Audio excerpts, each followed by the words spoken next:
এবার ঝিনাইদহে স্ত্রীর হাতে প্রাণ গেল স্বামীর। ঝিনাইদহের হরিণাকুণ্ডু উপজেলার ফলসি ইউনিয়নের সরাতলা গ্রামে এই ঘটনা ঘটেছে।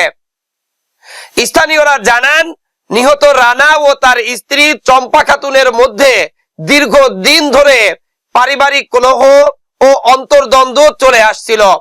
তারই জের ধরে আজ যে কোনো সময় রানাকে তার স্ত্রী চম্পা খাতুন বালিশ চাপা দিয়ে প্রাণ নাশ করেছে, এমন অভিযোগ করেছে নিহত রানার মা ও স্বজনরা। একই সাথে গ্রামবাসী সহ অনেকেই জানিয়েছেন যে চম্পা খাতুনের সাথে রানার যে পারিবারিক সম্পর্ক ছিল সেই সম্পর্ক দীর্ঘদিন ধরে অবনতি পর্যায়েই ছিল। একই সাথে যখনই ঝগড়া মনোমালিন্য হতো চম্পা খাতুন তখনই তার স্বামী রানাকে প্রাণ নাশ করার হুমকি দিতেন। নিহত রানার মা আমাদের কাছে অভিযোগ করে জানিয়েছেন যে তার সুস্থ ছেলে ঘরে গেল, তাহলে কিভাবে তার প্রাণ গেল।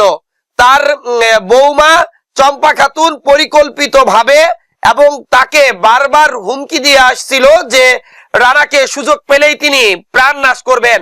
সেই ঘটনায় আজ সুযোগ বুঝে রানাকে বালিশ চাপা দিয়ে প্রাণ নাশ করেছেন। এ সময় নিহত রানার মা বলেন,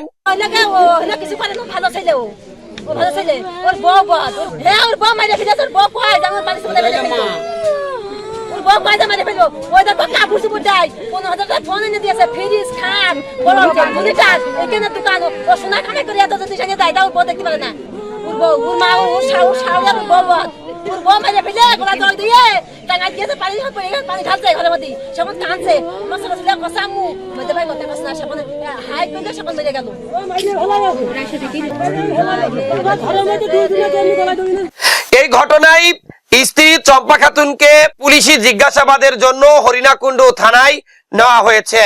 একই সাথে নিহত রানার মরদেহ উদ্ধার করে ময়নাতদন্তের জন্য ঝিনাইদহের মর্গে প্রেরণ করা হয়েছে।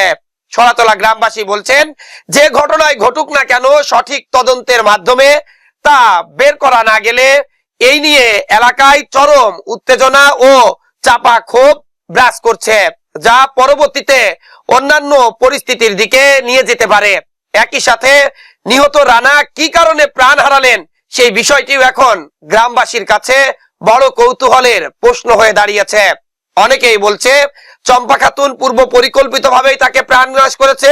অনেকেই বলছে তার স্ত্রী চম্পা খাতুনের সাথে ঝগড়া বিবাদের ফলে সংসারে যে অশান্তি ছিল সেই অশান্তির কারণেই হয়তো আত্মহনন করে থাকতে পারে রানা, এমনও অভিযোগ করেছেন কেউ কেউ।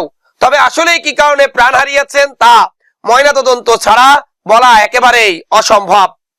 Desk report, eagle TV news.